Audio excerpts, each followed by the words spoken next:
Izin membacakan tata tertib kegiatan desain kelas kita pada malam hari ini.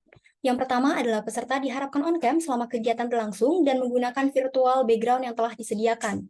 Lalu peserta diharapkan untuk off mic ketika sesi penyampaian materi dan dipersilakan untuk on mic ketika dipersilakan oleh moderator. Lalu seluruh peserta diharapkan mengubah format nama Zoom sesuai dengan ketentuan yang telah disampaikan, yaitu nama organisasi atau instansi underscore nama lengkap. Lalu yang terakhir, peserta diharapkan mengikuti seluruh rangkaian kegiatan dari awal hingga akhir. Dimohon untuk seluruh para peserta untuk mengikuti tata tertib kegiatan desain kelas kita malam hari ini.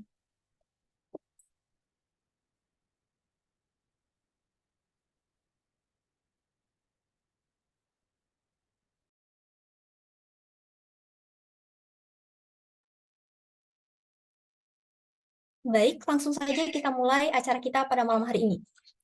Assalamualaikum warahmatullahi wabarakatuh. Selamat malam dan salam sejahtera untuk kita semua. Shalom, Om Swastiastu, Namo Buddhaya, Salam Kebajikan.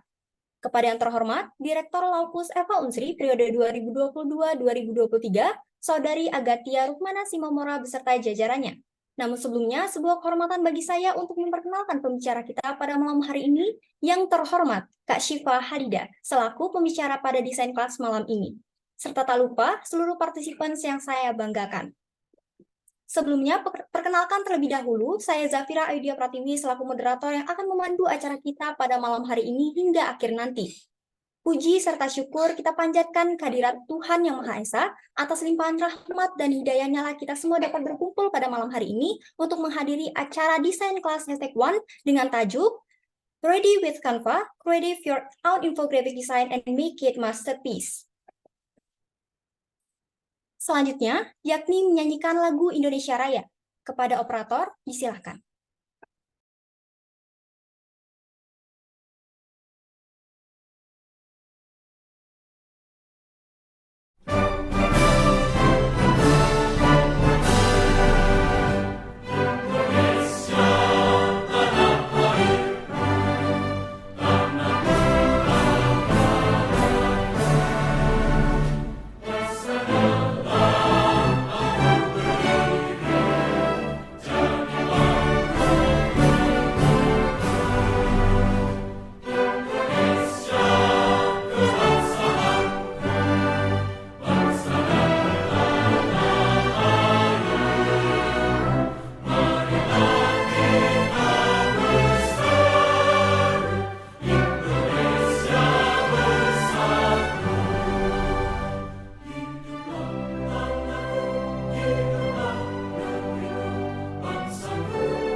Baik, terima kasih kepada operator. Acara berikutnya yaitu kata sambutan dari person in charge kepada Saudari Putri Oktaviani, disilahkan.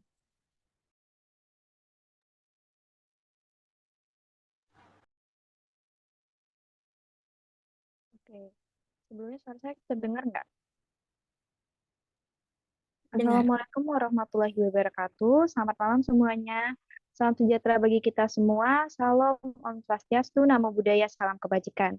Yang terhormat kepada narasumber Kak Syifa Halidah, yang terhormat Direktur Lokus Eva Unsri 2023, Kak Agatia, serta yang terhormat Manajer Department Information of Media, Kak Anugrah Siva Ramadan, dan semua teman-teman panitia yang telah berkontribusi untuk malam hari ini agar desain kelas ini dapat terlaksana malam ini.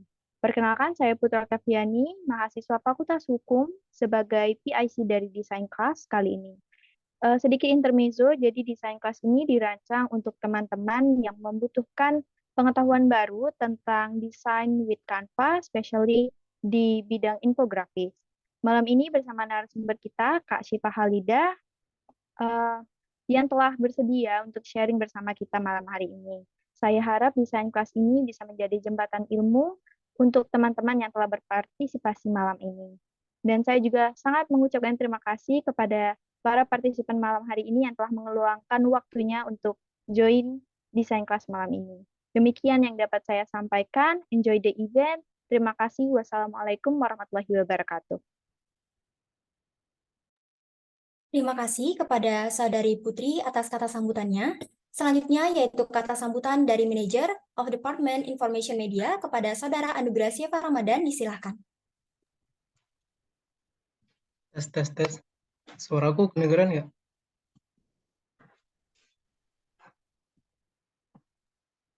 Halo.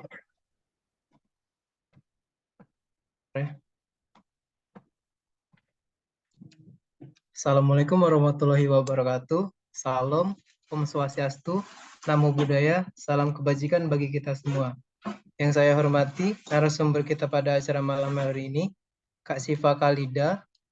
Yang saya hormati, Direktur Lauko Sewa Unsri periode 2023-2023, Saudari Agatia Rukmana Simamora, beserta jajarannya, serta teman-teman dan para genius yang hadir pada malam hari ini.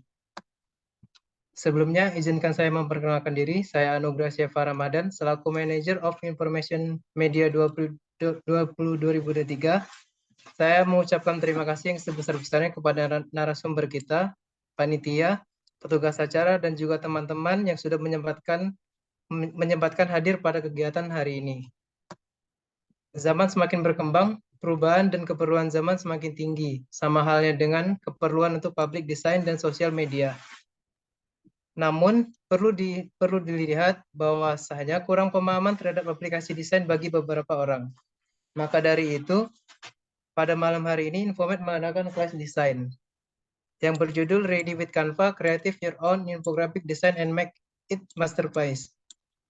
Desain kelas ini juga diselenggarakan supaya setiap peserta yang kurang paham menjadi paham dan membentuk bakat desain lebih menarik dan menjadi bekal di dunia kerja maupun dunia perkuliahan. Mungkin itu saja yang bisa saya sampaikan. Apabila kurang kata, saya mohon maaf. Terima kasih. Wassalamualaikum warahmatullahi wabarakatuh. Terima kasih kepada Kak Anugrah atas kata sambutannya. Baiklah, selanjutnya yaitu kita akan melakukan doa terlebih dahulu sebelum memasuki acara inti pada malam hari ini. Kepada petugas acara, disilahkan.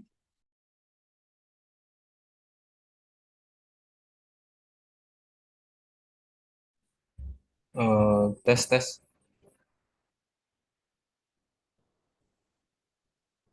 Halo, ada suaranya?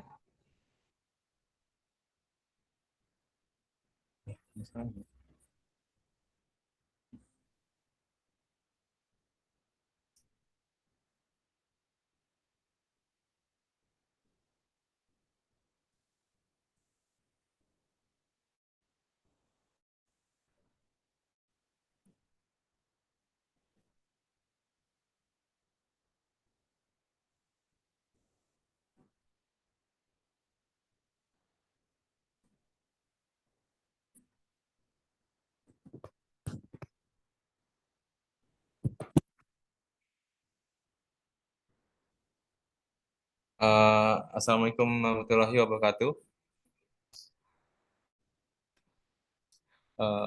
Mari sejenak kita menundukkan kepala bersama-sama, berdoa kepada Allah agar acara kita pada hari ini dikaruniai kelancaran dan keberkahan. Baiklah, saya akan memimpin doa sesuai dengan keyakinan Islam. Untuk yang beragama selain Islam, mohon menyesuaikan. Bismillahirrahmanirrahim. Alhamdulillahirabbil alamin, hamdan syakirin, hamdan naimin, hamdan yuafini amahu wa yukafi mazidah. Ya Rabbana lakal hamdu kama yanbaghi li jalali wajhikal karimi wa azimi sultanik. Allahumma sholli ala Muhammad wa ala alihi wa sahbihi ajmain. Allahumma ya Allah ya Tuhan kami, dengan mengucapkan puji dan syukur kehadirat-Mu atas segala rahmat dan karunia-Mu yang telah Engkau limpahkan kepada kami, kepada para pemimpin kami, kepada masyarakat dan negara kami. Allahumma ya Allah ya Rabbana ya Karim, jadikanlah kegiatan desain kelas pertama ini sebagai majelis ilmu yang bermanfaat, yang membuahkan hasil bermanfaat bagi kesehatan dan keselamatan masyarakat, serta berguna untuk negara kami. Ya Allah ya Rabbana, acara ini ditujukan tidak lain hanya untuk memperoleh ridho-Mu. Untuk itu berilah petunjuk dan bimbingan kepada kami agar kami dapat menjalankannya dengan baik demi kesehatan dan keselamatan masyarakat kami di masa yang akan datang. Allahumma ya Allah ya Rabbana ya Karim ya Tawwab. Jadikanlah kami semua yang hadir di sini manusia yang memiliki sifat amanah. Jika kami pemimpin, jadikanlah kami pemimpin yang amanah. Jika kami rakyat biasa, jadikanlah rakyat yang amanah. Karena kami yakin dengan amanah akan mendatangkan ridho-Mu. Ya Allah, hanya kepadamu kami melakukan pengabdian dan hanya kepadamu kami memohon pertolongan. Anugerahkanlah kepada kami tekad, kekuatan, keikhlasan, lindungan, dan bimbingan untuk menjalankan amanah sebagai manusia yang bekerja dan berkarya demi pengabdian padamu semata. Rabbana atina fid dunya hasanah wa fil akhirati hasanah wa qina azabannar. Wa sallallahu ala Muhammadin wa ala alihi wa ashabihi ajmain. Subhana rabbika rabbil izzati amma yasifun. Wassalamu ala mursalin walhamdulillahi rabbil alamin. Wassalamualaikum warahmatullahi wabarakatuh. Baik, terima kasih kepada petugas doa. Baiklah teman-teman, sebelum kita mulai acara inti pada malam hari ini, kita akan mengadakan sesi foto bersama terlebih dahulu. Kepada operator, saya persilakan untuk memandu sesi foto bersama, dan kepada teman-teman semua diharapkan untuk menghidupkan kameranya. Terima kasih.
Baik, terima kasih kepada operator yang sudah memandu sesi foto bersama pada malam hari ini. Baiklah teman-teman, memasuki acara inti pada malam hari ini yaitu pemaparan materi oleh pembicara kita. Pembicara kita pada malam hari ini memiliki pengalaman yang sangat banyak sekali, terkhususnya di bidang desain. Narasumber kita pada malam hari ini adalah Kak Syifa Halida.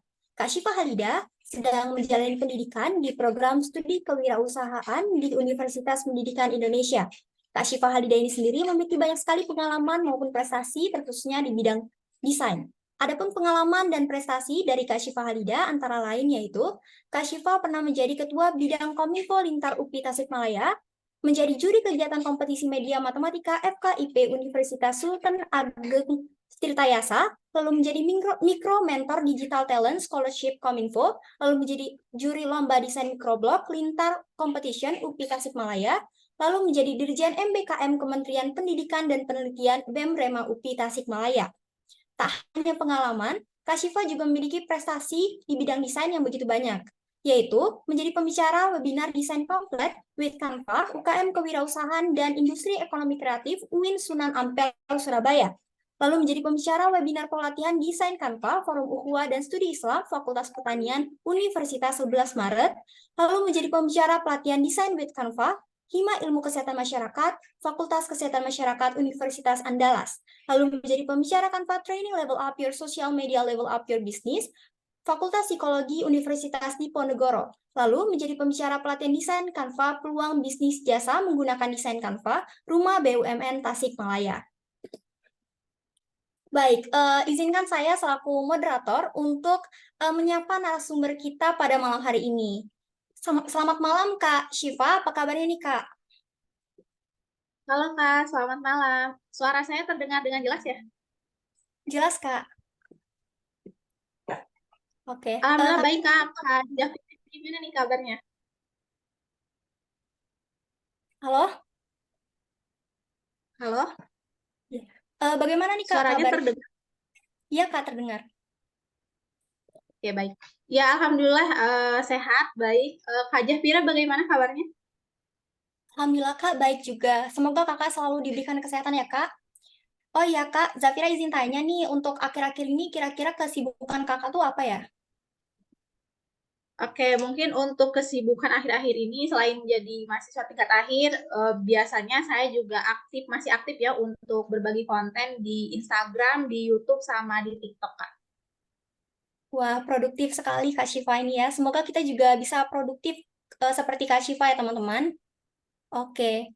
Baik Kak, pada kesempatan kali ini kita akan mendengarkan pemaparan materi dari Kak Syifa terkait dengan bagaimana cara membuat desain infografis yang baik dan benar tentunya. Dan tentunya teman-teman semua juga sudah tidak sabar nih untuk mendengarkan materi dari Kak Syifa. Dan ilmu yang akan diberikan Kak Syifa kepada kita semua yang pastinya menarik dan juga bermanfaat bagi kita semua. Baik, kalau begitu langsung saja untuk Kak Syifa menyampaikan materinya. Waktu dan layar saya persilakan. Oke, baik. Sebelumnya terima kasih banyak nih kepada Kak Jafira selaku moderator atas kesempatannya, dan juga terima kasih juga kepada teman-teman panitia dari Law Intellectual Society Fakultas Hukum Universitas Sriwijaya atas kesempatannya, dan terima kasih juga kepada teman-teman peserta nih yang udah menyempatkan waktunya hadir di acara desain kelas pada malam hari ini. Nah, mungkin langsung saja ya teman-teman. Seperti yang sudah nampak di layar teman-teman, di sini aku bakal sharing-sharing nih sama teman-teman mengenai desain infografis menggunakan Canva. Nah, disclaimer ya teman-teman, di sini bukan berarti aku yang paling jago, aku yang paling hebat, enggak ya teman-teman. Jadi di sini kita sharing-sharing aja gitu kan. Aku sharing, berbagi informasi, pengetahuan mengenai desain di Canva seperti itu. Boleh di next slide Kak? Oke, mungkin tadi udah dikenalin nih sama Kak Jahpira. Di sini mungkin aku memperkenalkan diri lagi ya teman-teman. Halo teman-teman semua, nama saya Siva Halida.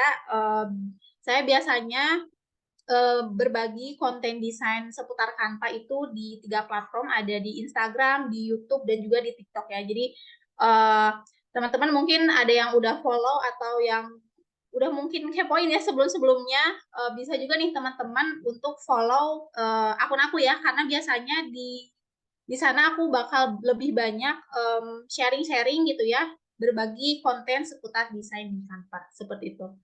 Boleh di next slide lagi Kak?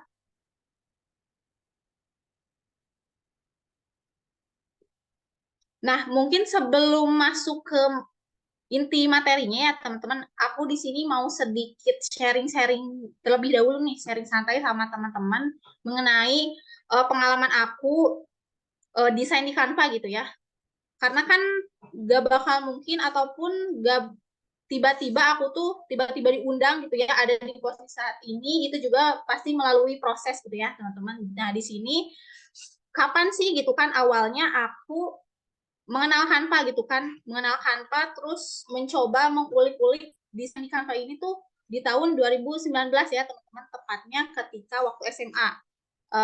Di akhir-akhir kelulusan, ketika sebelum menunggu pengumuman ke perguruan tinggi itu, aku sebelum di Instagram lebih awal itu terjun di YouTube ya teman-teman, terjun di YouTube sampai akhirnya ada teman yang rekomendasiin kalau ternyata ada nih aplikasi buat bikin thumbnail gitu kan. Karena kan mungkin teman-teman tahu ya kalau misalkan scrolling di YouTube itu kan sebelum teman-teman ngeklik tuh ada thumbnail ya, ada thumbnail. Nah, itu bisa dibuat di Canva katanya. Pada saat itu aku belum tahu nih aplikasi Canva itu. Nah, lewat teman aku jadi mengetahui di sana sebenarnya teman-teman aku masih pemula ya, masih terbilang pemula. Jadi cuma sekedar asal mainin template-nya gitu kan, terus gak tahu fundamental desain itu seperti apa gitu kan. Nah, lalu di tahun menuju 2020 itu ketika awal masuk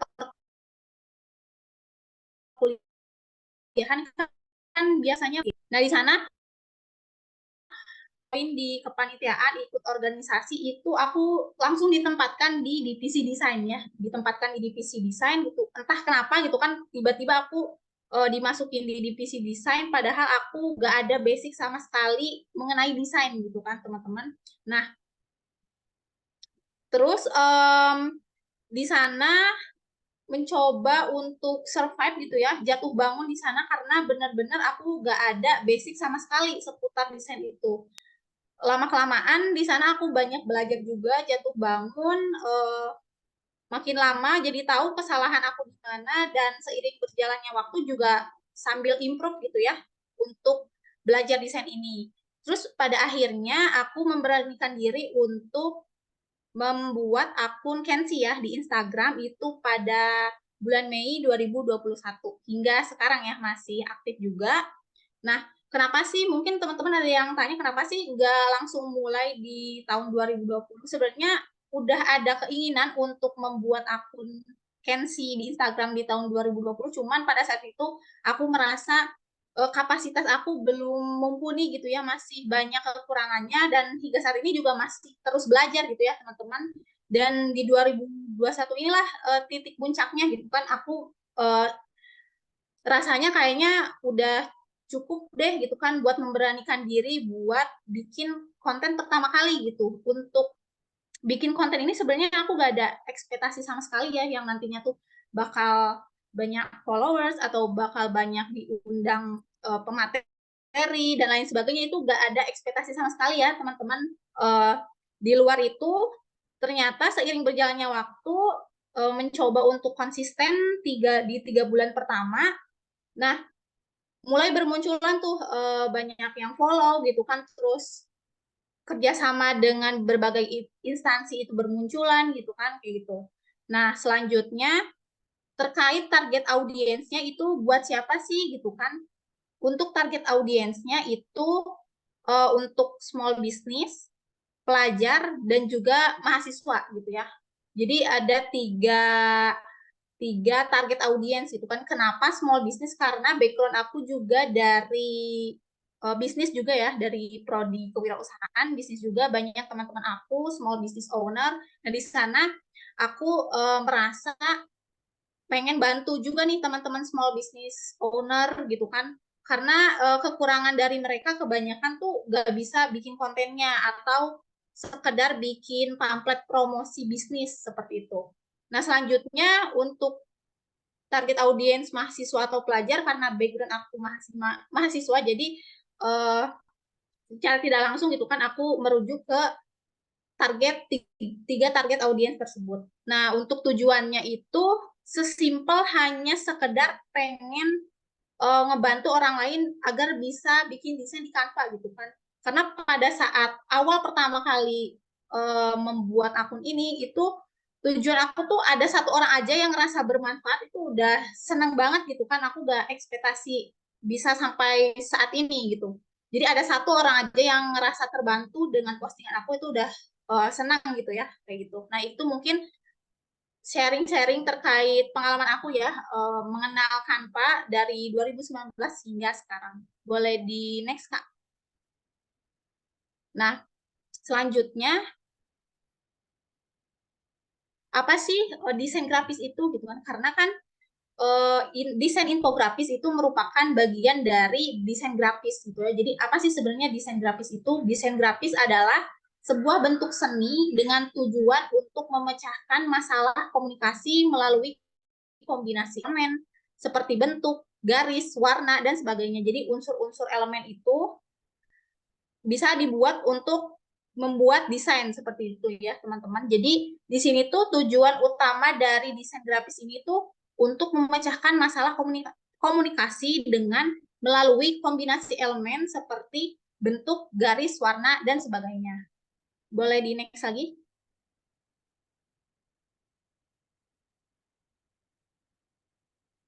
Nah, di sini karena background aku atau prefer aku lebih membahas tentang Canva, di sini mungkin aku mau ngejelasin mengenai kenapa sih alasan aku desain di Canva gitu ya. Mungkin di sini ada teman-teman yang relate juga alasan desain di Canva gitu. Yang pertama itu mudah dipahami dan dipelajari oleh pemula.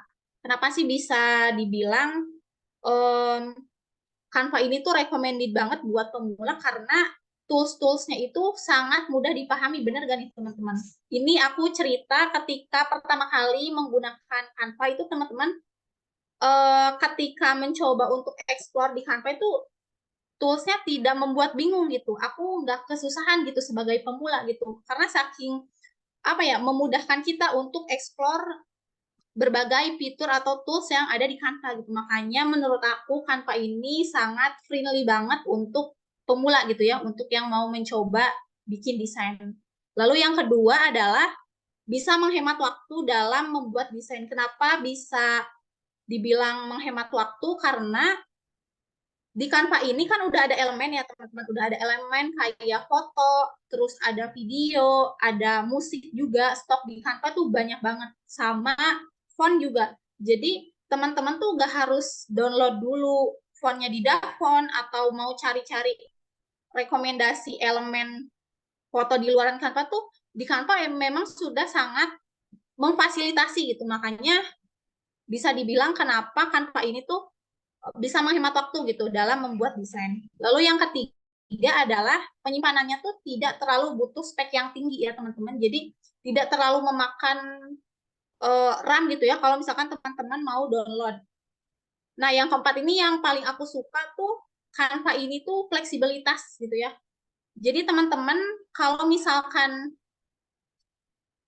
di HP-nya memorinya penuh, itu teman-teman tanpa mendownload aja udah bisa akses Canva-nya di web gitu ya teman-teman. Jadi nggak ada alasan gitu kan buat bikin desain kalau misalkan, aduh di handphone aku memorinya penuh nih. Nah teman-teman bisa join aja di websitenya gitu dengan login menggunakan akun Gmail ataupun akun Google.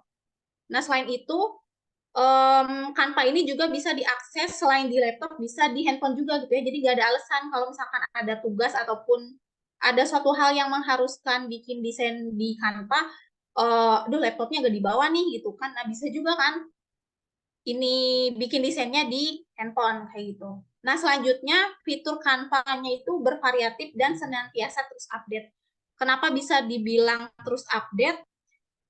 Di beberapa bulan ini atau biasanya tiap bulannya tuh Canva selalu ada updatean terbaru ya teman-teman. Kalau aku bandingin ketika di 2019 itu belum ada fitur musik ya yang penambahan audio, terus juga belum ada fitur untuk edit wajah gitu kan. Sekarang tuh udah makin update gitu ya. Jadi menurut aku tuh Canva ini sangat responsif terhadap kebutuhan usernya. Nah selanjutnya banyak template ya. Sudah jelas ya teman-teman Canva ini terkenal dengan template-nya gitu kan, ribuan template bisa teman-teman akses template, elemen ataupun font itu teman-teman tidak perlu mendownload gitu ya. Jadi memang sudah terfasilitasi di sana. Bahkan teman-teman pengguna Canva Free aja tuh tanpa harus berlangganan di Canva Pro aja tuh menurut aku itu udah sangat banyak banget ya teman-teman elemen dari elemen, font, dan template-nya. Jadi teman-teman yang belum langganan Canva Pro juga menurut aku udah terfasilitasi banget gitu ya dengan fasilitas yang ada di Canva Free seperti itu. Boleh di next slide Kak.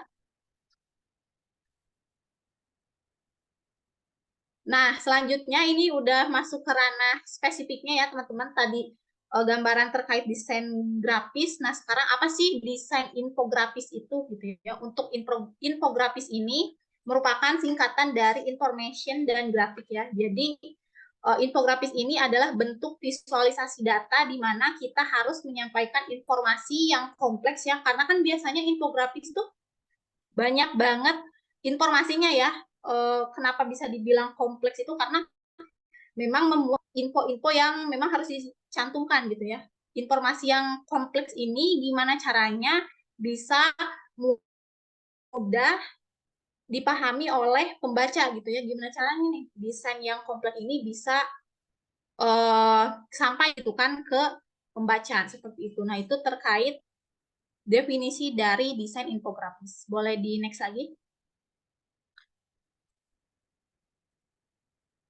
Nah, di sini sebelum masuk ke membuat desain itu ukuran dari membuat desain infografis itu berapa sih gitu kan. Nah, untuk di Canva sendiri sebenarnya udah ada template-nya nih teman-teman. Jadi teman-teman ketika masuk ke beranda itu di kolom search ya, di kolom pencarian, teman-teman tinggal ketik aja infografis, nanti akan muncul template-template dari infografis ini ya. Jadi teman-teman bisa langsung aja menggunakannya gitu. Bisa juga ke fitur ukuran khusus ya, kalau misalkan nggak lewat fitur search tadi, tinggal masukin aja ukuran khusus untuk lebarnya itu 800, tingginya 2000, dan satuannya pixel.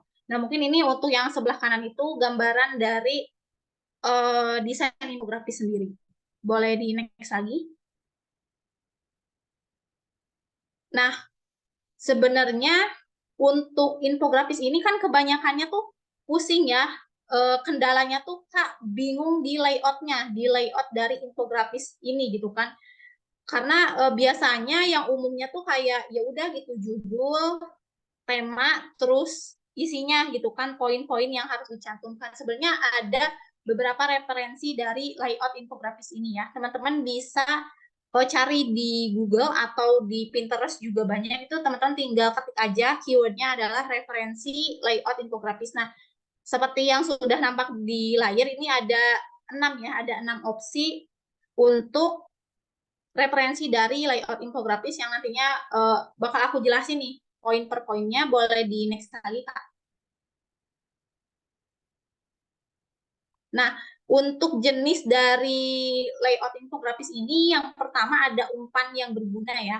Nah, untuk jenis infografis ini tuh informasinya biasanya gimana caranya informasi dengan menarik dan bermanfaat untuk audiens. Lalu yang kedua ada comparison, compare ya. Jadi infografisnya itu berupa perbandingan. Jadi misalkan di layout desainnya itu lebih cocok untuk mencantumkan informasi terkait perbandingan. Misalkan di infografisnya kita ambil contoh nih, mau membahas mengenai perbedaan pria dan wanita, kan itu udah jelas-jelas beda ya. Jadi di layout si comparison ini itu ada semacam perbandingannya. Jadi teman-teman di satu layout itu bisa jadi 2 bagian gitu ya, membahas mengenai wanita dan juga pria. Lalu yang ketiga adalah data berupa angka. Nah, untuk layout dari data berupa angka ini tuh lebih cocok untuk infografis yang sifatnya tuh lebih banyak angkanya gitu kan.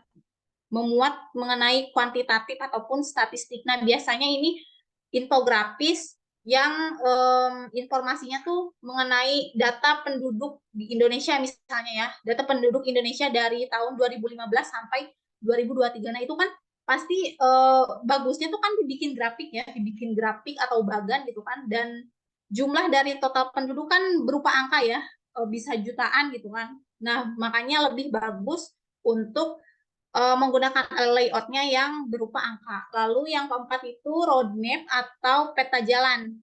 Kalau roadmap ini tuh bentukannya seperti jalan ya. Jalan kan ada yang lurus, ada yang berkelok-kelok gitu ya. Jadi tadi yang digambar sebelumnya, layoutnya tuh ada yang jalan yang lurus dan juga berkelok-kelok. Nah, itu tuh infografis yang menggambarkan bisa untuk rencana ataupun perjalanan dalam urutan kronologis. Jadi bisa untuk rekomendasi infografis dalam bentuk peristiwa yang memang berurutan gitu ya. Biasanya untuk sejarah lebih masuk sih, karena kan sejarah tuh biasanya kan berkesinambungan gitu ya periodenya. Nah, itu lebih cocok gitu untuk menggunakan layout dari roadmap. Terus untuk timeline juga sebenarnya hampir sama dengan roadmap. Itu kan menampilkan timeline ya, garis waktu. Untuk infografis ini, infografis yang menyusun peristiwa atau perkembangan dalam rentang waktu tertentu. Lalu yang terakhir, artikel yang divisualisasikan yaitu infografis yang menggabungkan antara teks dengan elemen visual untuk meningkatkan daya tarik dan pemahaman konten. Nah, itu terkait jenis-jenis layout infografis. Selanjutnya bisa di next lagi. Nah, di sini gimana sih tipsnya gitu kan? Tips dalam membuat infografis. Di next lagi, Kak. Nah, sebenarnya teman-teman bukan hanya sekedar desain infografis aja, dalam membuat desain pun fundamentalnya kita harus tahu tujuannya apa gitu kan. Karena ibarat kata nih, kita nggak ada tujuan mau pergi kemana kan nggak jelas gitu kan arahnya. Sama juga dengan desain. Kalau desain kita tidak spesifik gitu ya. Nah, di sini ada 3 poin yang bisa ditanyakan gitu kan untuk mengetahui tujuan dari membuat desain itu. Yang pertama, apa sih desain yang pengen dibuat gitu kan? Kayak misalkan, oke Kak, aku mau bikin desain infografis. Lalu yang kedua, untuk apa sih tujuan desain tersebut gitu kan? Aku bikin desain infografis untuk memberikan informasi kepada pembaca. Lalu yang ketiga, targetnya siapa sih? Target audiensnya gitu kan? Target audiensnya adalah Gen Z gitu ya. Nah, biasanya untuk generasi-generasi yang era saat ini kan orang-orangnya lebih senangnya ngelihat desainnya yang kekinian, yang menarik gitu kan, yang estetik gitu. Jadi ketika teman-teman udah tahu tujuannya kemana, itu bisa menguatkan gitu ya untuk membuat desain. Nah, jadi sebelum teman-teman membuat desain harus tahu dulu tujuannya, jadi biar jelas arahnya kayak gitu. Boleh di next lagi. Nah, tips yang pertama, karena infografis kan sifatnya kompleks ya, isinya gitu kan, informasinya banyak, gimana caranya nih dengan informasi yang banyak ini tuh audiens tuh bisa memahami gitu, bisa mudah mencernanya. Nah, mungkin di sini teman-teman bertanya-tanya nih, sebenarnya kalau misalkan mau bikin desain infografis ini, mending bikin desainnya dulu apa kita cari informasinya dulu sih gitu kan. Nah, kalau menurut aku sendiri ya, menurut aku sendiri itu lebih baik teman-teman fokus di pencarian informasinya dulu gitu kan, pencarian informasinya dulu. Nah, langkah-langkahnya yang pertama, teman-teman bisa tentukan dulu topik bahasannya. Topik kan bersifat umum ya, abstrak gitu kan. Contohnya misalkan topiknya mengenai banjir kan itu masih umum ya, masih abstrak. Nah, dari topik ini nanti di bawahnya ada subtopik gitu yang lebih spesifiknya gitu. Untuk subtopik dari banjir ini sebenarnya apa aja nih yang mau dicantumkan di infografis, misalkan definisi dari banjir itu apa, terus faktor yang menyebabkan banjir itu apa aja, dampak positif sama dampak negatifnya apa aja, lalu upaya mitigasinya seperti apa gitu. Lalu yang ketiga dicari tuh informasinya mengenai subtopik yang tadi kan ada 5. Nah, itu dicari pengertiannya, terus informasi-informasinya teman-teman bisa cari dulu, bisa digabungin di Word juga. Lalu kalau teman-teman udah mengumpulkan beberapa informasinya, nanti teman-teman bisa dirangkum sama bisa diambil poin-poin pentingnya gitu. Lalu yang terakhir teman-teman bisa langsung buat desainnya karena informasinya udah ada gitu. Boleh di next lagi. Nah, ini ada gambarannya nih ya teman-teman. Dari topik ya tadi, topik bahasanya apa, ditentukan dulu, terus masuk ke subtopik yang lebih spesifik, lalu cari informasinya. Habis cari informasinya, teman-teman bisa dirangkum, diambil poin-poin pentingnya, lalu bisa langsung buat desainnya di Canva. Kayak gitu ya untuk step dalam pembuatan infografis ini. Selanjutnya di next lagi, Kak. Nah, yang kedua adalah terkait pemilihan warna ya. Pemilihan warna tuh harus kontras, teman-teman. Jadi, gunakanlah warna yang kontras. Jadi, teman-teman harus memperhatikan antara warna background sama unsur-unsur elemen dalam desain. Unsur-unsur elemen itu apa aja sih? Font, termasuk font, elemen itu termasuk ke dalam unsur desain. Jadi, teman-teman harus memperhatikan gitu ya. Jangan sampai teman-teman background-nya memilih warna gelap, font sama elemennya juga gelap gitu. Itu kan nanti warnanya jadi nyaru ya teman-teman, nggak kontras kayak gitu. Boleh di next lagi. Nah, mungkin di sini teman-teman ada yang masih bingung sebenarnya maksud kontras tuh gimana sih Kak? Apakah ada tipsnya gitu kan? Nah, ini biasanya yang bisa aku gunain kalau misalkan bikin desain nih. Jadi teman-teman harus tentuin dulu nih warna background-nya atau warna elemennya. Jadi kalau misalkan teman-teman mau bikin desain infografis, latar belakangnya berwarna terang, berarti otomatis tulisan dan ornamennya itu berwarna gelap. Kak, kalau kebalikannya gimana gitu kan? Kalau misalkan aku pakai latar belakangnya gelap, berarti gimana dong? Nah, berarti tulisan sama ornamennya berwarna terang. Jadi terang gelap, gelap terang gitu ya teman-teman. Jadi kontras gitu, gak nyaru, gak terang-terang, gak gelap sama gelap gitu. Kalau terang sama terang tuh bikin mata sakit nantinya gitu ya, terlalu vibrant. Sama kalau yang gelap sama gelap kan jadi nyaru gitu, si font sama elemennya kurang kelihatan. Nah, ini mungkin sedikit tips terkait kunci pemilihan warna. Boleh di next lagi?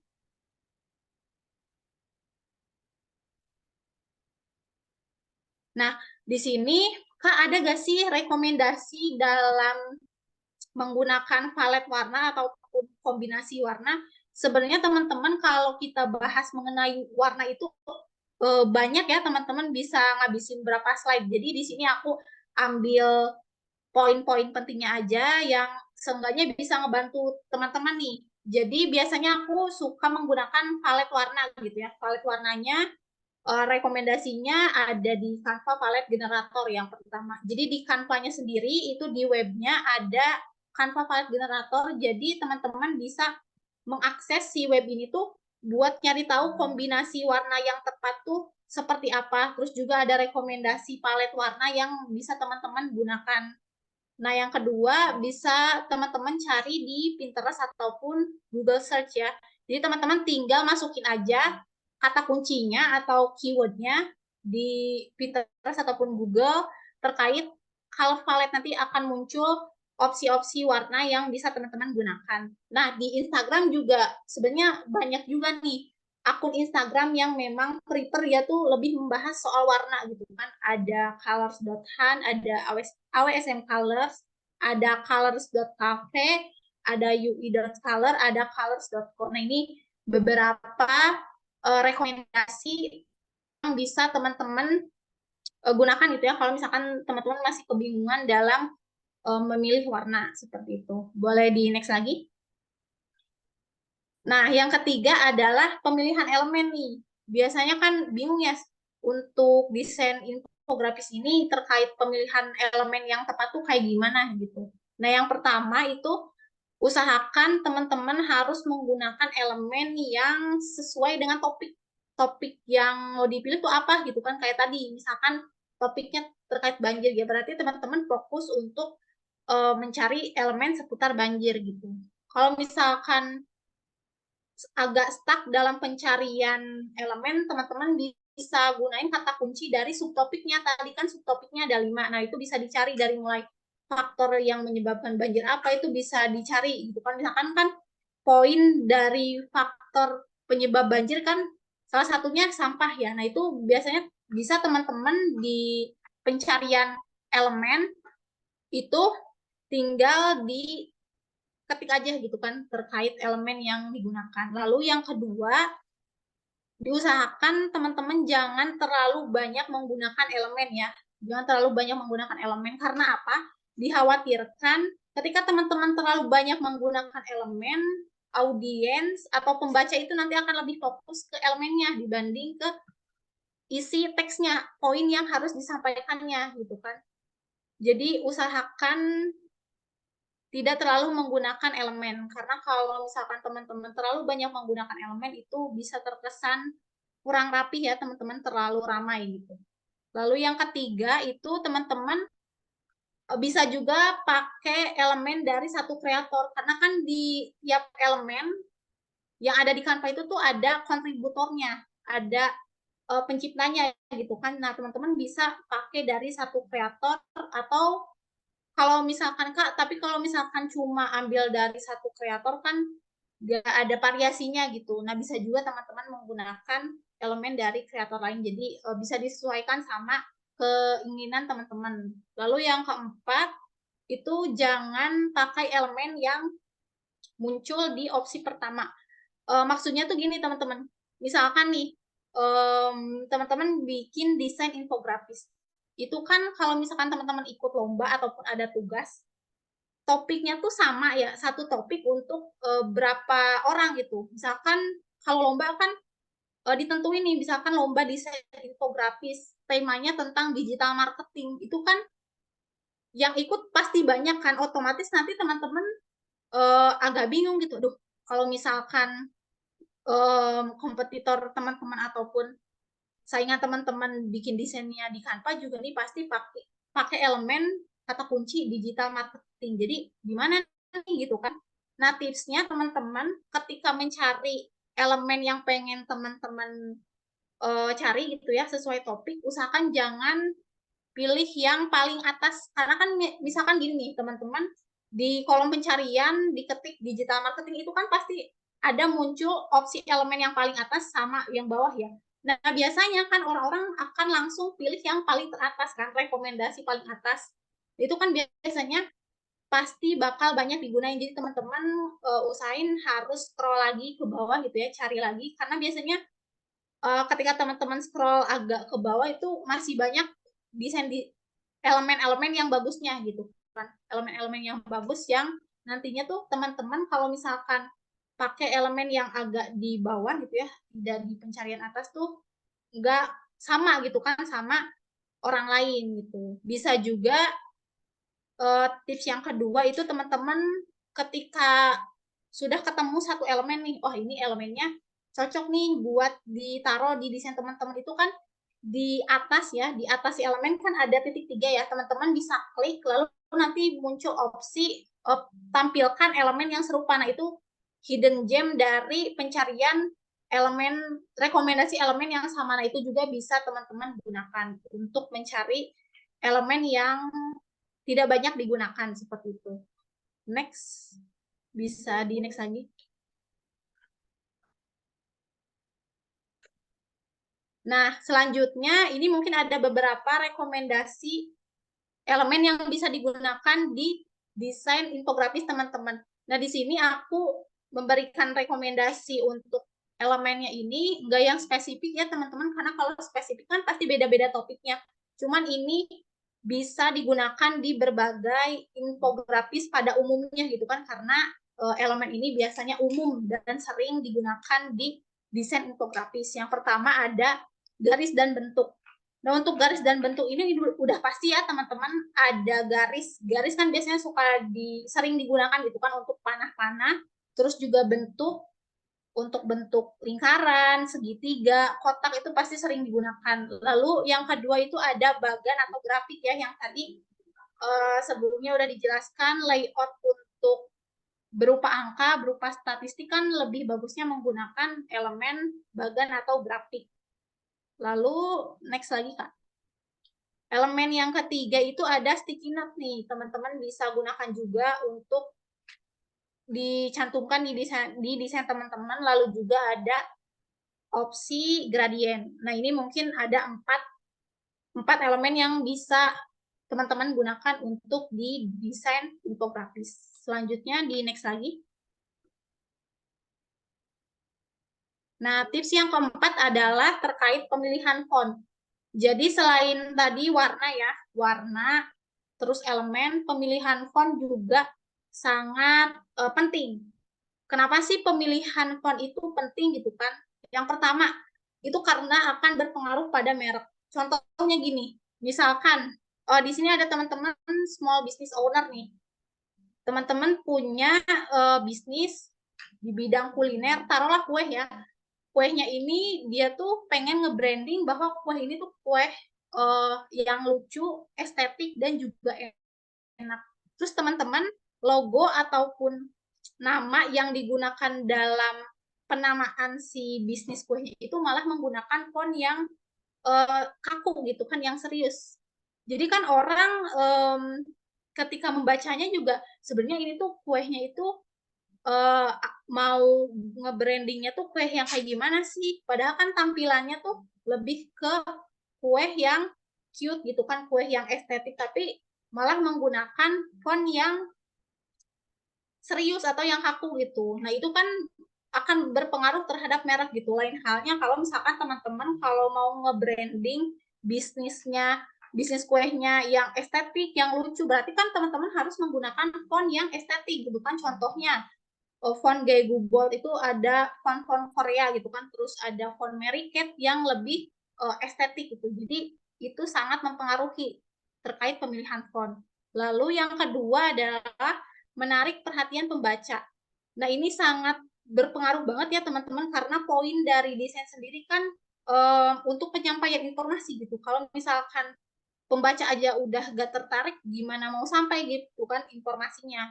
Nah, yang ketiga adalah mendukung penyampaian pesan atau informasi. Nah, jadi diusahakan pemilihan fontnya itu minimal yang mudah dibaca deh gitu kan. Apalagi infografis kan pasti banyak ya, kompleks isinya gitu kan.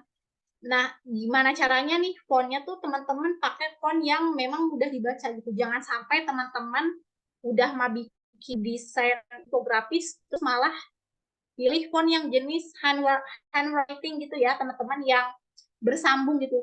Otomatis kan pembaca malas gitu kan, udah tulisannya banyak terus menggunakan font yang bersambung gitu. Nah, itu kan kurang cocok gitu. Jadi teman-teman bisa menggunakan font yang memang mudah dibaca. Lalu ketentuan dalam penggunaan font. Nah, sebenarnya untuk font ini tuh sebenarnya aku masih bingung nih Kak, misalkan sebaiknya tuh pakai 5 jenis font atau 1 atau 3 atau gimana nih sebaiknya gitu. Nah, ini menurut pendapat aku sebenarnya pakai 1 sampai 3 font aja itu udah cukup ya teman-teman. Minimal 2 deh, 2. Kalau misalkan 1 kan kurang ada pembandingnya ya, karena kan biasanya untuk judul kan fontnya beda lagi, terus body text-nya beda lagi. Jadi 2 atau 3 menurut aku udah cukup gitu. Kenapa sih gak boleh banyak-banyak menggunakan jenis font? Ibaratnya gini teman-teman, ini kan misalkan desain infografis ya. Desain infografis kan terkenal dengan informasinya yang kompleks itu. Bisa dibayangin kalau misalkan teman-teman menggunakan 6 jenis font. Di judul pakai Poppins, terus di tema pakai Lea Gue Spartan, di body text poin ke-1 pakai Mary Kay, di paragraf kedua pakai DM Sans. Itu kan beda-beda jenis fontnya. Jadi kan orang malah bingung gitu kan ketika membacanya tuh, ketika habis paragraf 1 itu beda lagi gitu. Jadi kurang enak dibacanya. Beda halnya ketika teman-teman menggunakan 3 gitu kan untuk judul, terus untuk sub headline dan juga untuk body text. Jadi menurut aku penggunaan 3 font aja itu udah cukup dalam desain. Nah, selanjutnya yang tadi ya teman-teman, jangan terlalu banyak menggunakan jenis font, jadi cukup 3 aja. Nah, selanjutnya adalah ukuran ideal font. Nah, di sini mungkin teman-teman bingung ya, ukuran yang pas untuk judul berapa, untuk subheadline berapa, dan body text berapa. Nah, di sini teman-teman perlu diperhatikan juga untuk ukuran font itu biasakan untuk menentukan ukuran teks mulai dari bagian terkecil dulu ya, dari body text-nya. Jadi formasinya 3, 2, 1. Nah, mungkin teman-teman masih bingung ya, boleh di next slide lagi. Di sini sebenarnya ada rumusnya teman-teman. Aku juga biasanya pakai rumus dari 3 dan 4 font scale ya. Nama rumusnya itu adalah 1,333. Sebenarnya masih banyak lagi rumus-rumus di luar sana, cuma menurut aku tuh arahnya hampir sama gitu teman-teman dalam penentuan font ini. Nah, gimana sih caranya gitu kan untuk penentuan ukuran font ini? Tadi kan teman-teman harus menentukan dari body text-nya dulu. Jadi teman-teman harus menentukan dulu ukuran dari body text-nya. Misalkan teman-teman pengen menggunakan ukuran 20 untuk body text. Nah, udah ada nih 20. Berarti teman-teman 20 tinggal dikalikan sama rumusnya. Rumus dari font scale ini berapa sih? 1,333. Jadi teman-teman tinggal kalikan 20 dikali 1,333 hasilnya 26. Nah, udah ketemu nih 26 itu untuk subheadline. Berarti kan udah ketemu nih untuk subheadline. Terus untuk headline gimana cara nentuinnya? Sama juga teman-teman, tinggal kalikan saja 26 dikali font scale tadi ya, 1,33 hasilnya berapa? 34. Jadi udah ketahuan ukuran ideal untuk judul 34, untuk subheadline 26, dan untuk body text 20. Nah, itu terkait rumus untuk ukuran font ya teman-teman. Selanjutnya boleh di next lagi. Nah di sini mungkin teman-teman ada gak sih rekomendasinya gitu kan untuk font di headline, untuk sub headline sama body text gitu. Nah sebenarnya banyak banget ya teman-teman, kalau misalkan aku cantumin di sini kayaknya gak muat, tapi di sini ada beberapa opsi yang bisa teman-teman gunakan. Untuk headline itu kan untuk judul ya, teman-teman bisa menggunakan font yang dimensinya tuh lebar gitu kan, yang agak besar. Itu kan lebih cocok untuk judul ya, biar lebih ter-highlight gitu, biar lebih terlihat. Nah, di sini ada Lego Spartan, ada Anton, sama Rubicon. Lalu yang sub headline itu kan sebenarnya agak lebih tipis dari headline gitu ya. Jadi bisa pakai Popin. Sebenarnya Popin juga bisa masuk di opsi rekomendasi font headline. Nah, terus yang kedua itu ada Pusat Gold sama Srikan. Nah, yang ketiga untuk body text ini kan lebih ke informasinya ya, paragraf-paragrafnya. Jadi diusahakan untuk body text tuh menggunakan font yang dimensinya tuh tipis, yang ringan gitu, karena kan bakal memuat informasi yang banyak gitu ya. Jadi cocok gitu menggunakan font-font yang dimensinya tuh agak tipis. Nah, di sini yang pertama ada Gaigubor, ada Kolektif, dan juga Montserrat. Nah, mungkin itu ya teman-teman rekomendasi untuk font. Selanjutnya di next lagi, Pak. Nah, mungkin sekian ya teman-teman untuk sharing-sharing dari desain kelas mengenai desain infografis. Kurang lebihnya mohon maaf. Terima kasih. Saya kembalikan lagi ke moderator.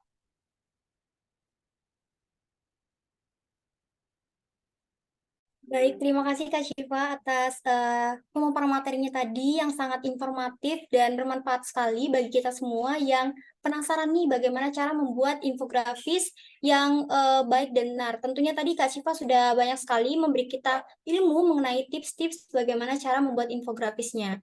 Oke, dan menurut saya Kak Syifa ini keren sekali. Kenapa? Karena tadi pas sharing-sharing Kak Syifa mengatakan bahwasanya Kak Syifa ini mempunyai hobi nih di bidang desain, terus Kak Syifa mulai untuk membuat akun, yaitu akunnya bernama Kensi_Co. Dan Kak Syifa ini sudah mempunyai target audiens, yaitu small business, pelajar, dan mahasiswa. Di mana menurut aku Kak Syifa ini dapat menyalurkan hobinya untuk digunakan banyak orang gitu, untuk membantu banyak orang membuat konten desain di Canva. Pokoknya keren sekali sih Kak menurut aku, dan semoga akunnya tambah sukses lagi ya Kak. Oke teman-teman, itulah tadi penyampaian materi dari Kak Syifa Halida selaku narasumber kita pada malam hari ini. Selanjutnya, kita akan membuka sesi tanya jawab. Jadi untuk teman-teman yang sudah mempunyai pertanyaan bisa raise hand terlebih dahulu. Nanti ketika saya sudah persilakan, dapat langsung mengajukan pertanyaan kepada Kak Syifa secara langsung ya teman-teman. Dan apabila ada pertanyaan yang ingin saya bacakan, bisa menuliskan pertanyaan di dalam kolom chat dengan format nama _ pertanyaan. Kepada teman-teman dipersilakan.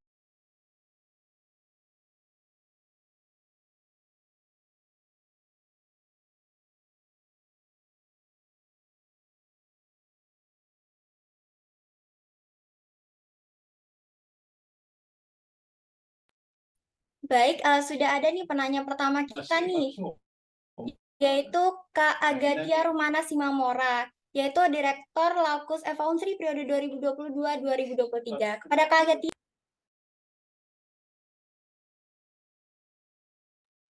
Oke, baik. Terima kasih sebelumnya, Zafira. Halo Kak Syifa, selamat malam Kak. Terima kasih udah menyampaikan materi yang luar biasa. Jadi untuk pertanyaan malam hari ini ya, jadi memang Kak untuk Lokus F1 itu sendiri kan memang sedang menyelenggarakan kegiatan Sriwijaya Love Fair yang mana di dalam kegiatan itu tuh ada lomba infografisnya gitu. Jadi makanya kelas pelatihan malam hari ini tuh memang ditujukan untuk infografisnya gitu. Nah, mau Agatia tanya itu sebenarnya lebih kepada infografis hukum sih sebenarnya Kak. Jadi kan kalau infografis hukum itu kan memang benar yang kayak Kak Syifa sampaikan tadi kalau dalam infografis itu diusahakan informasinya dulu gitu yang di cari gitu. Nah, tapi kadang yang di dalam infografis hukum itu Kak yang infografis desain yang saya lihat itu kadang sulit gitu untuk menentukan bagaimana sih memilah-milih gitu informasi yang memang oh ini penting nih untuk dimasukin ke dalam infografisnya gitu. Sedangkan kan ya dalam infografis itu kita harus menyeimbangkan juga dengan desainnya. Nah, yang mau Agatia tanya itu kira-kira dari Kak Syifa sendiri gitu. Gimana sih Kak cara memilah-milih informasi yang memang sekiranya tepat untuk dimasukkan ke dalam desain dan juga untuk menyeimbangkan dengan desain itu sendiri gitu. Itu mungkin dari saya. Terima kasih sebelumnya Kak Syifa.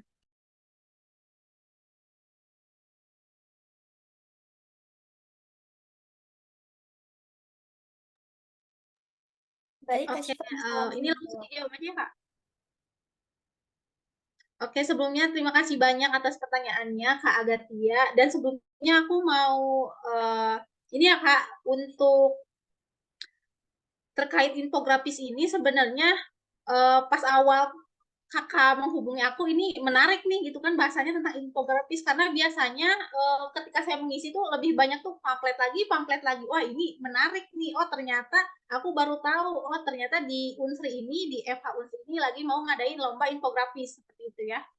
Nah untuk pertanyaan dari Kak Agatia ini terkait sebenarnya untuk poin-poin yang harus dicantumin di desain itu gimana sih gitu kan cara menentukan informasi yang pentingnya sama menyeimbangkan antara informasi dengan elemen gitu ya agar sesuai gitu kan sesuai dengan desain yang ingin ditampilkan. Nah, menurut aku yang pertama bisa dimulai dari topik ya Kak, dari topik. Kan misalkan topiknya udah tahu nih tentang hukum gitu kan, topiknya udah tahu tentang hukum, terus dari topik itu kan biasanya untuk lomba tuh biasanya suka ada spesifik lagi ya Kak, ditentuin gitu kan di poin-poin yang harus dicantumkannya apa aja gitu kan. Karena kan cakupan untuk hukum kan luas ya Kak. Nah, biasanya kalau di lomba tuh untuk penentuan tema akan lebih menjurus lagi bahasan hukumnya tentang apa gitu kan. Di situ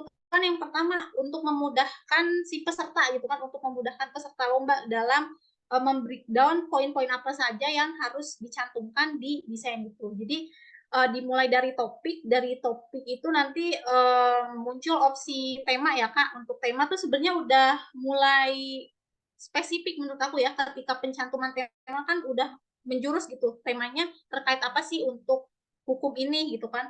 Nah lalu dari tema tersebut nanti bisa di breakdown lagi poin-poin pentingnya gitu kan dari tema tersebut karena tema kan biasanya masih bersifat abstrak juga umum juga nanti bisa dibikin poin per poinnya dibikin subtopiknya yang tadi sebelumnya sudah sempat saya jelaskan juga ya Pak.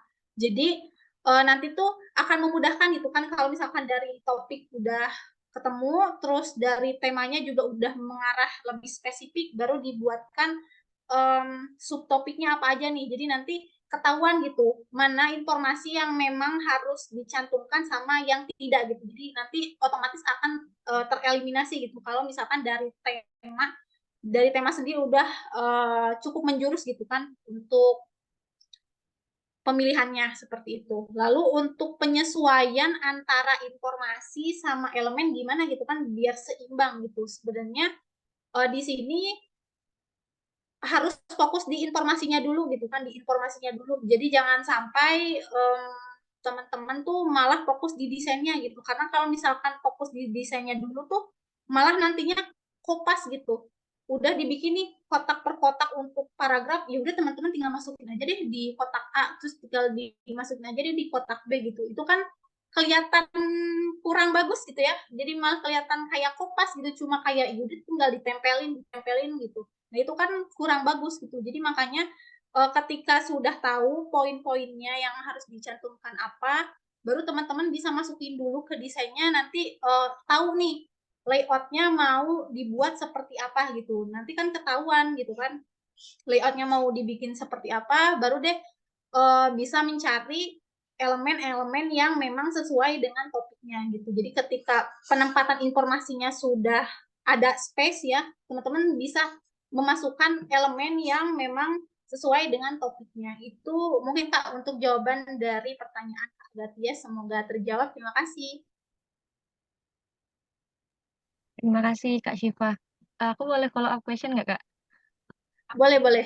Oke, jadi berarti kesimpulannya kalau di dalam infografis desain itu informasinya gitu Kak yang lebih, ibaratnya poinnya tuh lebih besar daripada desainnya. Beda dengan kayak lomba poster biasa gitu ya Kak? Iya, betul Kak. Lebih ke poinnya ada di informasinya.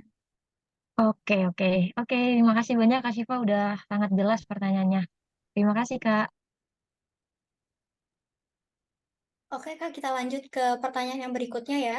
Bagi teman-teman, sekali lagi saya ingatkan kalau ingin bertanya silakan untuk raise hand dan akan saya persilakan bertanya jika sudah diserahkan. Namun untuk sekarang kita akan beralih ke kolom chat dulu. Ini ada teman kita bertanya, yaitu Rahma Fatihatul dari UHAMKA. Pertanyaannya adalah, cara brainstorming ide infografis itu gimana sih Kak? Boleh langsung dari Kak Syifa untuk menjawab pertanyaannya.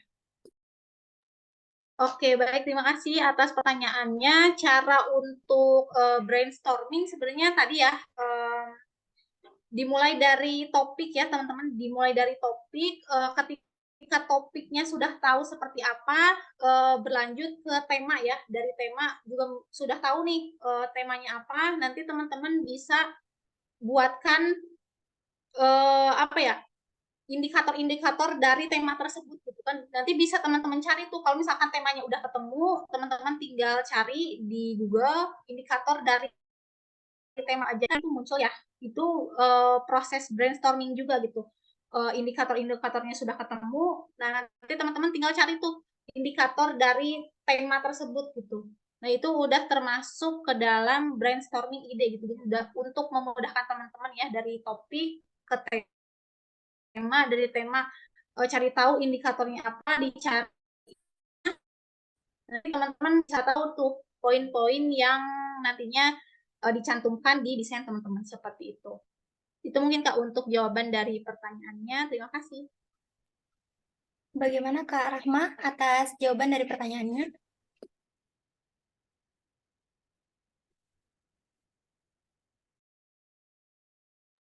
Baik, mungkin sudah cukup ya. Bagi teman-teman yang ingin bertanya, disilakan.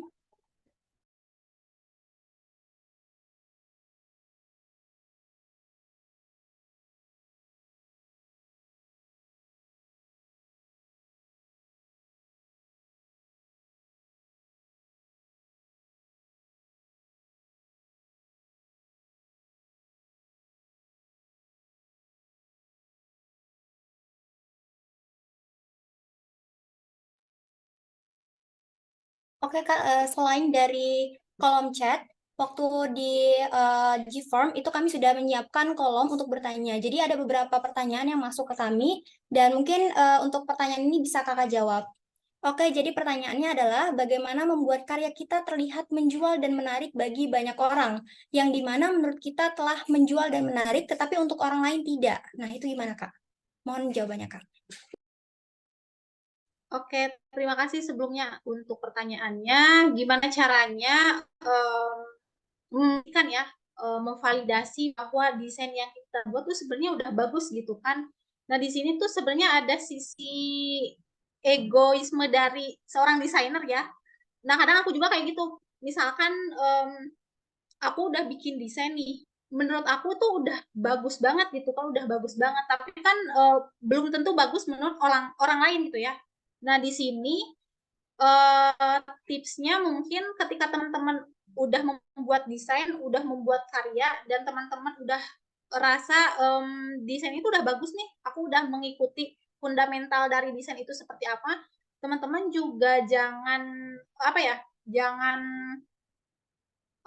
memvalidasi sendiri. Jadi teman-teman harus minta feedback dari orang-orang sekitar. Maksud orang-orang sekitar tuh orang-orang yang seenggaknya dia tuh paham soal desain gitu. Bisa tanya ke mentor, bisa tanya ke guru ataupun dosen yang dia tuh ada basic desain gitu. Jadi di sana kan teman-teman ada opini ataupun pandangan dari orang lain gitu.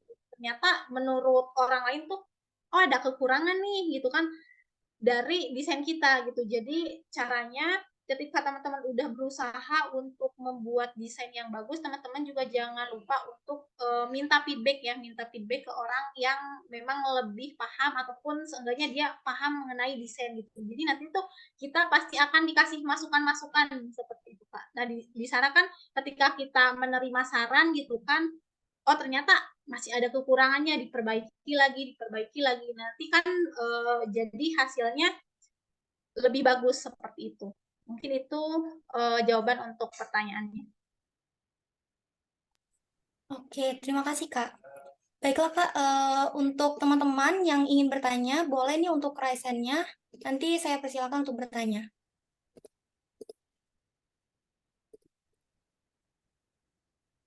Oke, kalau gitu sebenarnya Zafira punya pertanyaan sih Kak untuk Kakak sendiri. Jadi kan banyak sekali nih Kak lomba-lomba yang diadakan, lomba infografis khususnya. Nah, namun pada beberapa kasus nih ada beberapa peserta yang tidak menerima hasil kompetisi. Dia mengatakan bahwasanya desainnya itu lebih bagus daripada desain si pemenang seperti itu. Nah, kalau Kakak sendiri, jika Kakak menjadi juri dari lomba infografis tersebut dan mendapat kritikan dari peserta lainnya, itu bagaimana cara Kakak menanggapinya dan menurut Kakak alasan dari kritik tersebut itu masuk akal atau tidak? Terima kasih Kak.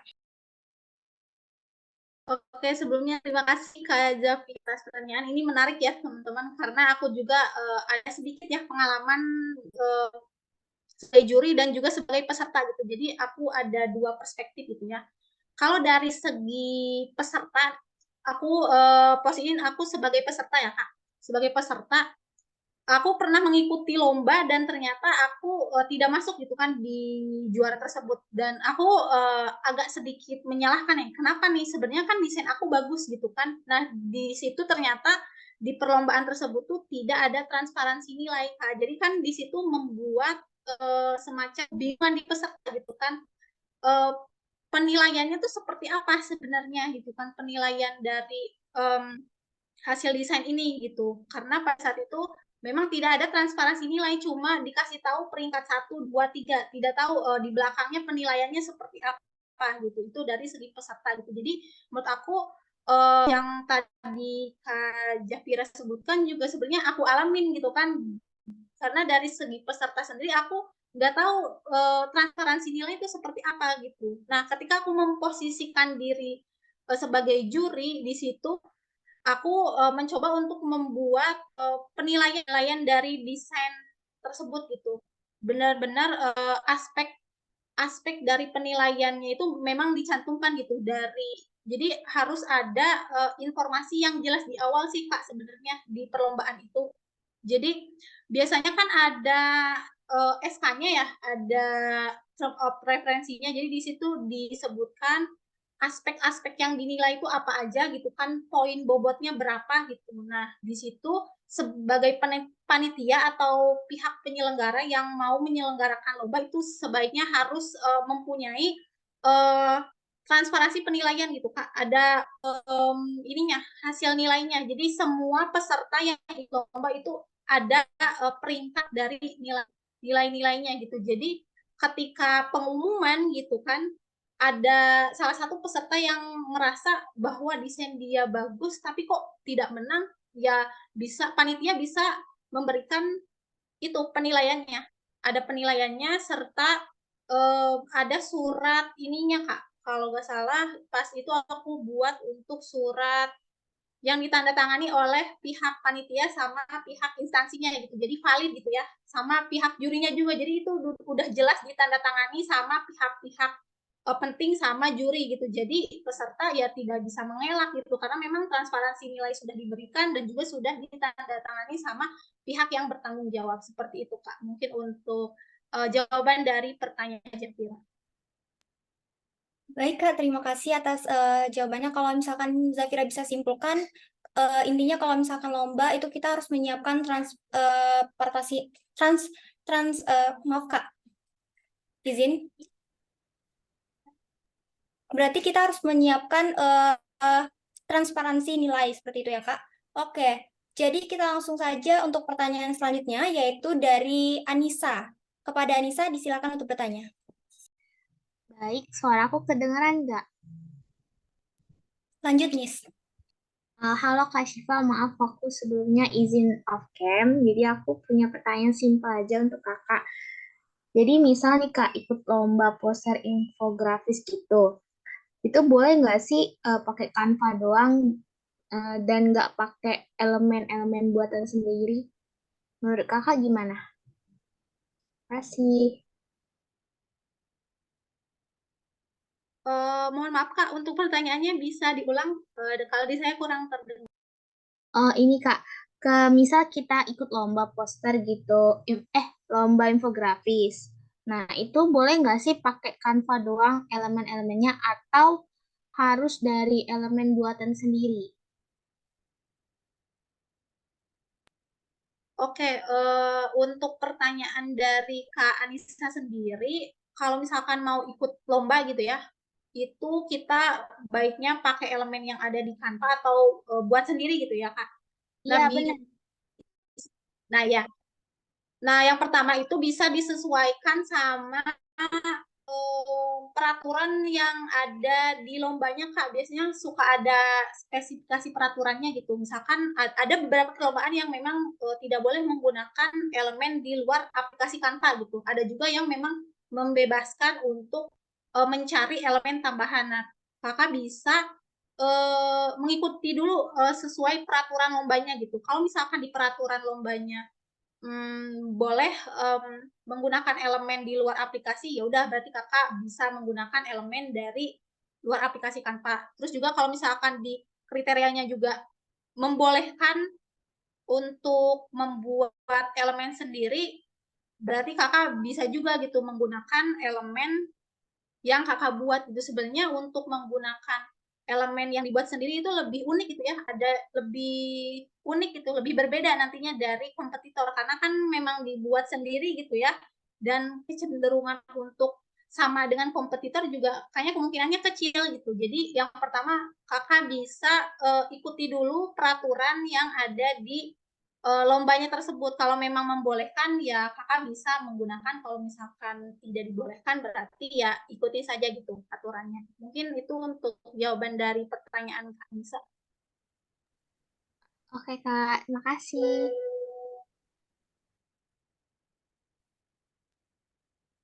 Baik, saya izin bertanya kembali untuk teman-teman. Ada yang ingin bertanya? Jika ada pertanyaan, boleh untuk raise hand atau menuliskan pertanyaannya di kolom chat.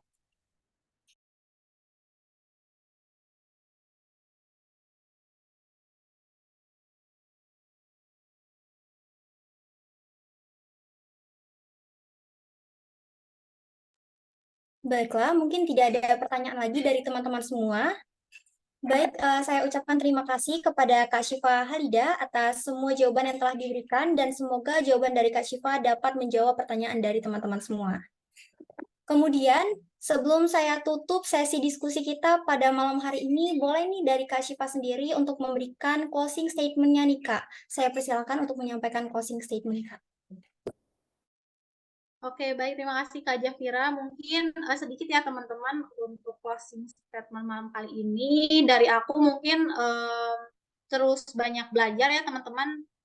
Terus banyak explore, jangan takut mencoba, terus banyak exploring gitu ya mengenai hal-hal baru khususnya desain karena memang di era saat ini desain tuh udah jadi kebutuhan gitu ya teman-teman. Jadi jangan takut untuk mencoba dan jangan lupa untuk terus upgrade terkait ilmu-ilmunya. Seperti itu Kak. Terima kasih.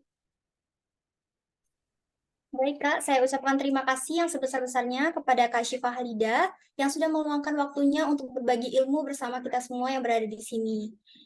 Mungkin selanjutnya kita langsung masuk sesi berikutnya, yaitu penyerahan e-sertifikat secara simbolis kepada pembicara kita, yaitu Kak Syifa Halida, yang akan diwakili oleh person in charge, yaitu Saudari Putri Oktaviani. Kepada Saudari Putri, disilakan.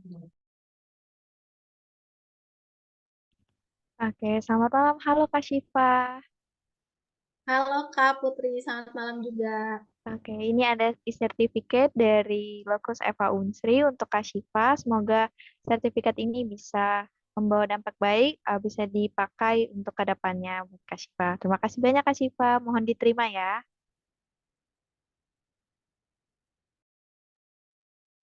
Ya, terima kasih kepada Kak Putri dan juga teman-teman dari Law Intellectual Society Fakultas Hukum. Saya apresiasi banget ya Kak, saya terima juga untuk sertifikat penghargaannya. Terima kasih. Baik, terima kasih kepada Saudari Putri yang sudah mewakili untuk memberikan e-sertifikat kepada pembicara kita malam hari ini. Kemudian, penyerahan e-sertifikat secara simbolis kepada Ketua Pelaksana atau Person in Charge, yaitu Putri Oktaviani, akan diwakili oleh Manager of Information Media, yaitu kepada Saudara Anugrah Syifa Ramadan. Kepada Kak Anugrah, dipersilakan. Baik, halo selamat malam Put. Malam Kak Anugrah. Baiklah, ini ada sertifikat buat kamu. Terima kasih udah berpartisipasi dalam kegiatan malam hari ini. Semoga sertifikat ini dapat berguna di kemudian hari. Mohon diterima ya, Bud. Terima kasih banyak kepada Kak Anugrah dan teman-teman panitia lainnya. Saya terima sertifikatnya. Terima kasih ya, Kak.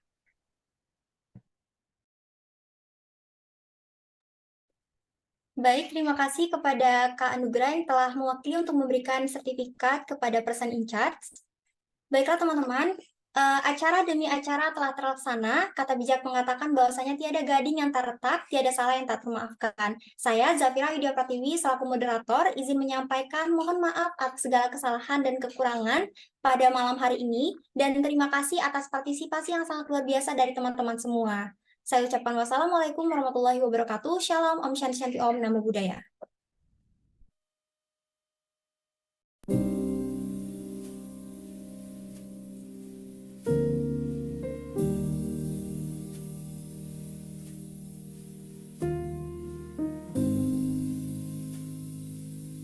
Teman-teman sekalian diingatkan untuk mengisi absensi di kolom chat. Sudah ada linknya.